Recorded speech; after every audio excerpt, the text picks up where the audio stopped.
It's now noon in Michigan, October 25th. Time for the sweatshirt to come off. Hoop housing is often a job of layers. So we're here to put on the hip boards now. Hip boards is something that we're running right at this level. It's kind of a hip height on a hoop house. It's about nose height to a human. And we've gone through and put riv nuts on every one of these bows to make this easy. So we've got a location to put a bolt. You got a little hardware pack again that's got these 1/4-inch bolts. And we've gone on every one of these hip boards as well and measured out and drilled the holes for those. So all I need to do is walk up to the center of this thing. I'm going to go right through there. That's more like it. And when I bring it up to the house, I like to stand up on the baseboard to give myself a little cheat there on height.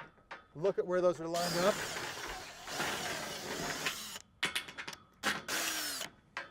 Look at where they're lined up and drive it in.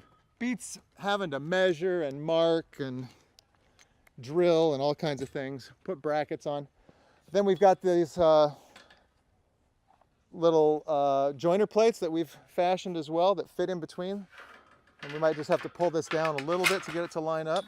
I've got it bolted on one side. Pull it down. Put a bolt in it. And I like to tighten everything from one side if you can get it to just hold on a little bit. Well, it lined up pretty smooth. You can move it around a little bit as you need to. The one place you need to drill is anytime you've made this joint. Now we just have to open up a hole for where we're going to fasten it to the bow. So I keep a 1/4-inch drill with me. Got a magnetic tip here. That's really nice to where you don't drop the bolt as you're working. And we're looking. There it is. Tighten it down. Then we just move down the line. Every one of these is just a matter of lining them up and tightening them up. I can use my body to kind of move the bow the direction it's got to go. A couple things we run into when we get down to this end. We're going to make sure we move our bracket up where it goes so we don't have to take it off again. So at this point, we've got our wind braces again. We're about to put those on. We're going to slide this bracket up for that wind brace because it's the one that's going to be up above the hip board. Hopefully we can get it to stay up there while I work. And then the other little exception is at the end.